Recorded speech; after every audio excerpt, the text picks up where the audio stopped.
ये कहानी ममता की है।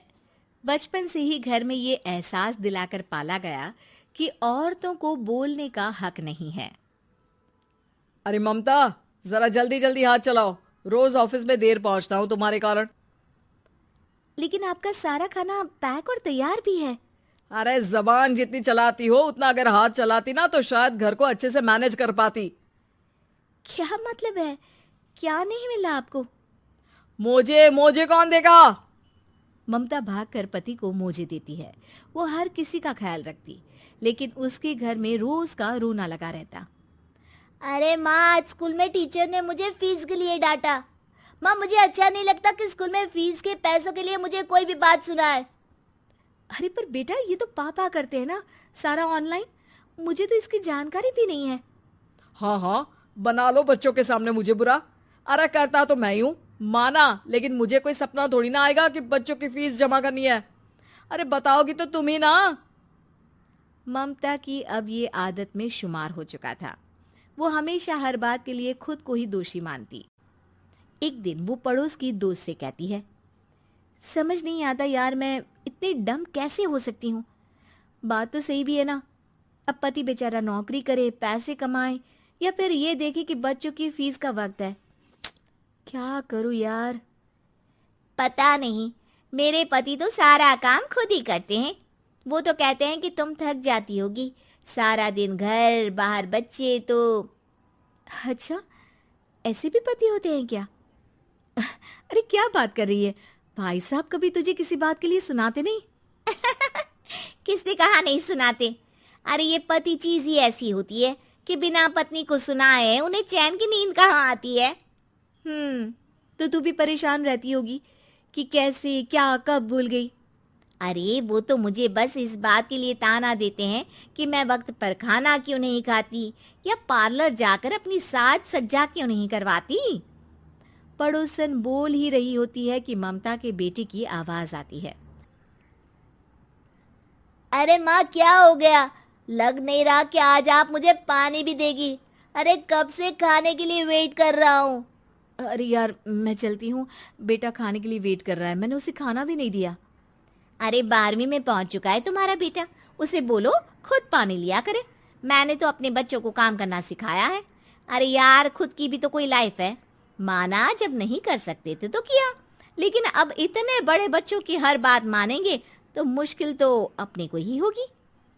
ममता को पड़ोसन की बात में दम तो लगता है, लेकिन करे क्या, आदत भी तो खुद ही ने डाली थी। ममता घर जाती है कि तभी बेटी आ जाती है। माँ, परसों मुझे एक शादी में जाना है। तेरी वो जो लाल वाली साड़ी है ना, उसे दे देना। मैं आज जाकर टेलर को दे दूंगी, वो उस साड़ी से सूट बना देगा। अरे नहीं नहीं तारा, वो मेरी माँ ने मुझे दी थी और उस साड़ी से मेरी काफ़ी भावनाएं जुड़ी हैं। तुमको ना मैं दूसरी साड़ी दे दूंगी। ओके, कोई बात नहीं, लेकिन आज दे ही देना पक्का। तारा माँ की साड़ी से सूट बनवाकर पार्टी में जाती है, लेकिन जब वो पार्टी से लौटती है, क्या है, मैं तो समझ ही नहीं पा रही हूँ। अरे जब वो साड़ी मांगी थी तो ये छल्ली सी साड़ी क्यों दे दी? मैं ही पागल थी जो इस साड़ी का सूट बनवा लिया मैंने। माँ, जानती भी हो कि कॉलेज में मेरी कितनी हंसी उड़ी। तभी वहां ममता का पति सुनील आ जाता है। अरे गवार औरत, जब बेटी साड़ी मांग रही थी तो दे देती ना।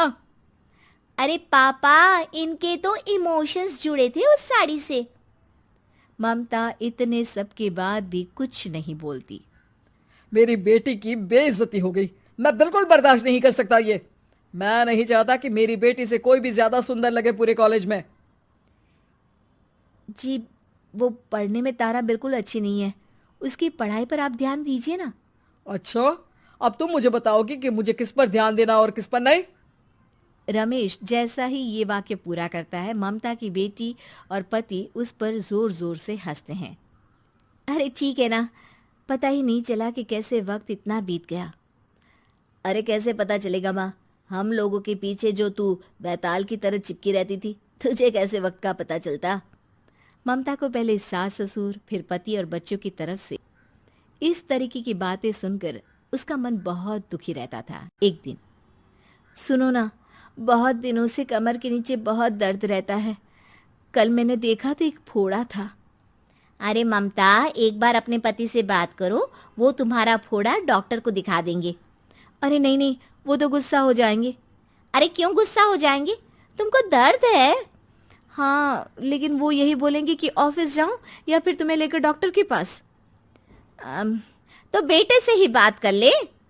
अरे वो तो मैं कर लूं, लेकिन फोड़ा है ऐसी जगह कि उसे बताते मुझे शर्म आएगी। लेकिन कुछ ना कुछ तो करना जरूरी है ना, ऐसे कब तक फोड़े के दर्द से तड़पती रहेगी? अब तो सोच रही हूँ कि इनसे बात कर ही लूं, वरना दर्द के मारे कहीं मर ना जाऊं। लेकिन शाम को, ममता, क्या किया तुमने आज? खाने के डिब्बे में कैसा खाना दिया था? दाल खराब हो गई थी। कब की थी? दाल तो मैंने सुबह ही बनाई थी, खराब कैसे हो गई? अच्छा सुनिए ना, मुझे कहना है कि अरे गरम दाल बंद करोगी तो ऐसा ही होगा ना। बेइज्जती हो गई सबके सामने मेरी। ऑफिस वालों ने ऐसा मजाक उड़ाया कि क्या बोलूं। कल से ठीक से खाना देना है तो देना, वरना खाना देना बंद कर देना। बाहर खा लूंगा मैं। ममता, जो पति से अपनी परेशानी बताने वाली थी, वो अब ये सोचने लगती है कि कल से पति को खाने में क्या दे। अगले दिन ममता थकी थकी सी हालत में, आप लोगों के लिए नाश्ता बना दिया है, खाना बनाने की हिम्मत नहीं है आज तो। रात भर सोकर थक गई है ना, इसीलिए तो खाना नहीं बना सकती।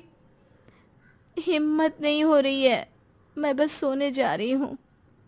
बस मैडम को सोने का बोल दो, फिर देखो कैसे सोती रहती है। माँ, फिर वही पराठा सब्जी।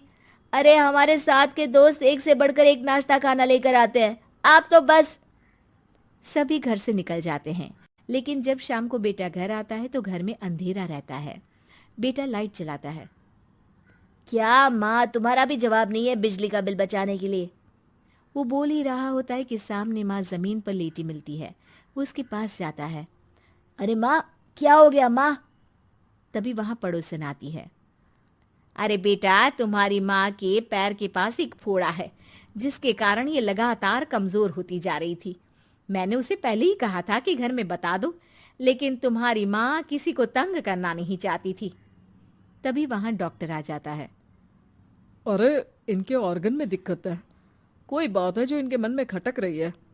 अरे नहीं नहीं, इसके मन में कोई बात नहीं है, कोई काम है नहीं ना इसके पास, सारा दिन बस घर में ही रहती है। देखिए, मैं तो ये नहीं जानता, लेकिन हाँ, इनके मन में हमेशा कोई बात रह जाती होगी, इसीलिए उनकी ये हालत है। अगर आप समय से नहीं ले आते तो हो सकता था कि। अरे नहीं नहीं डॉक्टर साहब, हम पूरी कोशिश करेंगे कि वो ठीक हो जाए।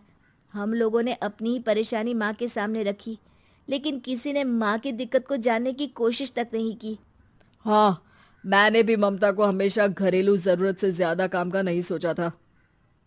ममता को होश आता है और वो खुद को अपने बेडरूम में देखती है। वो उठने की कोशिश करती है कि माँ, अब आप नहीं उठेंगी, हम लोग है ना, हम लोग आपको पूरी तरह से खुश रखने की कोशिश करेंगे।